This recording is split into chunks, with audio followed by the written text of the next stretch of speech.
আপনার নাম কি বলুন? তাহমিনা মণ্ডল। বাড়ি কোথায়? বাড়ি রামচন্দ্রপুর। আচ্ছা, আপনার কি প্রবলেম ছিল, কি সমস্যা? আমার সমস্যা ছিল ওই শ্বাসকষ্ট হতো, অ্যাজমা মতন। তারপর হার্টের প্রবলেম হয়েছিল, ডাক্তার দেখালাম। ডাক্তার বলল যে হ্যাঁ পিএস মেকার বসাতে হবে। ইনহেলার ইউজ করতাম, হ্যাঁ 2 রকম।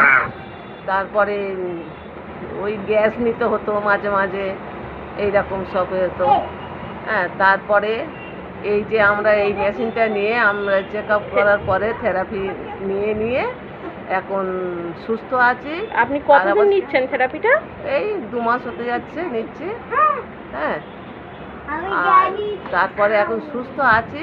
আর একবার এই কয়েক দিন 15 আগে মানে পিজিতে গিয়েছিলাম, ওখানে চেক আপ করতে। বলি দেখি কেমন কী হলো। ওখানে চেক আপ করে দেখলাম যে আমার হার্টের প্রবলেম কিছু নেই, শ্বাসকষ্টও নেই। হ্যাঁ আমি এখন সুস্থ। আর আচ্ছা, আমার ওই আপনার হাতের যে প্রবলেমটা ছিল, হাতের যে হাড় বেড়েছিল, এই হাড়টা বেড়েছিল, এইটা এই একদম কমে গিয়েছে। এটা করে তারপরে এই দাঁতটা হচ্ছে, দাঁতে আমার হ্যাঁ দাঁতে গোড়াটা, দাঁতের গোড়ায় বলছে, ডাক্তার দেখালাম, বলে দাঁতের গোড়ায় পুঁজের থলি হয়েছে। হ্যাঁ এই ওপরের এই সামনে এই দাঁতটা ফুলাছে। এই মেশিন দিয়ে এটা নিতে যেন একটু কম হয়েছে এখন।